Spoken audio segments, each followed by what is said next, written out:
7 தூதர்ல பாக்குறாரு. இந்த 7 தூதர்கள் கையில 7 எக்காலங்கள் இருந்தது. எக்காலம்ங்கிறது எச்சரிக்கை பயன்படுத்தக்கூடிய ஒரு விஷயம்.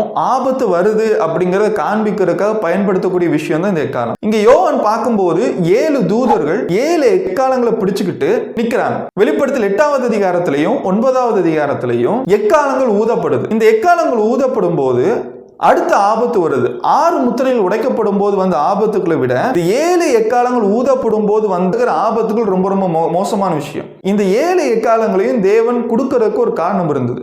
இந்த எக்காலங்கள் ஊதப்படும் போது வரக்கூடிய ஆபத்துகளுக்கு தண்டனைகளுக்கு ஒரு நோக்கம் இருந்தது. என்ன நோக்கம் இருந்தது அப்படின்னா, வெளிப்படுத்தல் புஸ்தகம் 9வது அதிகாரம் 20வது வசனத்துல தேவன் மனம் திரும்புதல் எதிர்பார்க்கிறார். தேவன் கிறிஸ்தவர்ல மட்டும் விரும்பக்கூடியவர் கிடையாது. தேவன் கிறிஸ்தவர் இல்லாதவரையும் விரும்புறாரு. தேவபக்தியானவரையும் விரும்புறாரு, அவபக்தியானவரையும் விரும்புறாரு. அவபக்தியானவற்றின் தேவன் எதிர்பார்க்கிற ஒரு விஷயம் என்ன அப்படின்னா மனம் திரும்புதல். 2 பேதுரு புஸ்தகம் 3வது அதிகாரம் 9வது வசனத்துல தேவன் நீடிய பொறுமையா இருக்கிறதுக்கு ஒரு காரணம் இருக்கு. அந்த நீடிய பொறுமையா இருக்கிறதுக்கான காரணம் மனம் திரும்பணும் அப்படிங்கிறது. இப்போ இந்த 7 எக்காலங்களுக்கான நோக்கம் அவபக்தியா இருக்கக்கூடிய ரோம ராஜ்யம் மனம் திரும்பணும். இவங்க மனம் திரும்பாத பட்சத்துல தண்டனைகள் அதிகமாயிட்டே போயிட்டே இருக்கும். இவங்க கடைசி வரைக்கும் மனம் திரும்பல அப்படின்னா அவங்களுக்கான இறுதி தண்டனை அங்க வழங்கப்படுது.